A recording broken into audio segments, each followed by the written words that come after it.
Dans le sport et la nutrition, on entend énormément d'idées reçues. Certaines sont répétées depuis des années, mais ne reposent ni sur la logique, ni sur la physiologie. Aujourd'hui, je vous propose de voir 5 idées reçues, mais surtout, pourquoi elles sont fausses, de manière très simple et rationnelle. Idée reçue numéro 1. Il n'y a que le cardio qui fait brûler la graisse. On entend souvent que pour brûler la graisse, il n'y a que le cardio.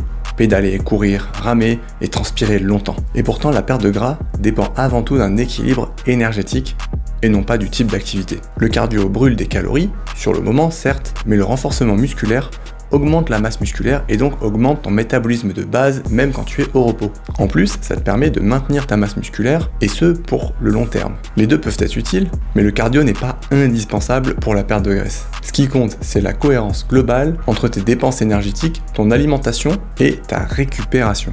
Idée reçue numéro 2, pour perdre du ventre, il faut faire des abdos.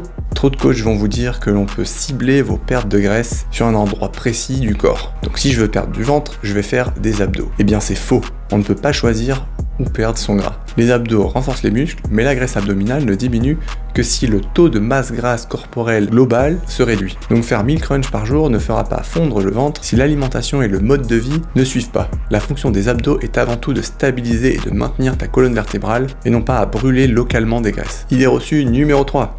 Plus on s'entraîne, plus on progresse. C'est une idée très répandue chez les sportifs qu'il faut s'entraîner tous les jours, tout le temps. S'entraîner plus longtemps et plus souvent donne forcément plus de résultats. C'est faux. Le corps ne progresse pas pendant les séances d'entraînement, mais pendant la récupération. Car l'entraînement, c'est un stress mécanique que tu appliques sur ton corps, et sans récupération suffisante, ton corps accumule de la fatigue, de l'inflammation, et donc des risques de blessures.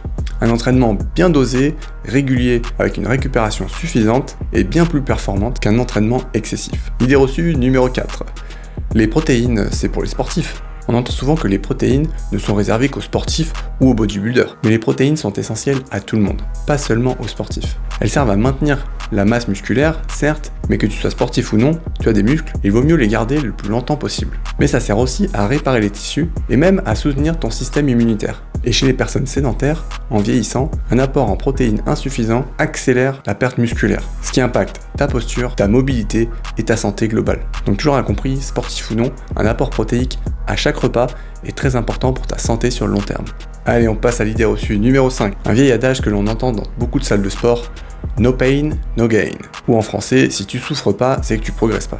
Et oui, dans le sport, malheureusement, beaucoup pensent qu'il faut s'entraîner comme des brutes, sans relâche, et que si tu souffres pas à tous tes entraînements, tu progresses pas. Le problème, c'est que l'intensité doit être mesurée et calculée selon ton programme d'entraînement. En clair, on ne peut pas maintenir une intensité au maximum à chaque entraînement sur toute la longueur de l'entraînement. D'ailleurs, les sportifs de haut niveau ne font que des pics d'intensité sur 10 à 20% de leurs séances. Cela leur permet d'accumuler un volume d'entraînement sans risquer la blessure. Une bonne séance peut être exigeante tout en respectant les temps de repos qui te permettent d'effectuer des mouvements de qualité. D'ailleurs, certaines douleurs articulaires ou lombaires indiquent souvent une mauvaise technique, un manque de stabilité ou un exercice inadapté à ta progression. Les progrès durables viennent de la qualité du mouvement et non pas de la souffrance. Et oui, beaucoup d'idées reçues persistent simplement parce qu'elles sont répétées. Mais quand on revient à la logique et à la physiologie, elles ne tiennent pas. En sport comme en nutrition, l'objectif n'est pas de faire plus ou de souffrir plus, mais de faire mieux et de manière cohérente et durable. Si tu as aimé cette vidéo, n'oublie pas de liker et de t'abonner pour ne jamais rater un épisode.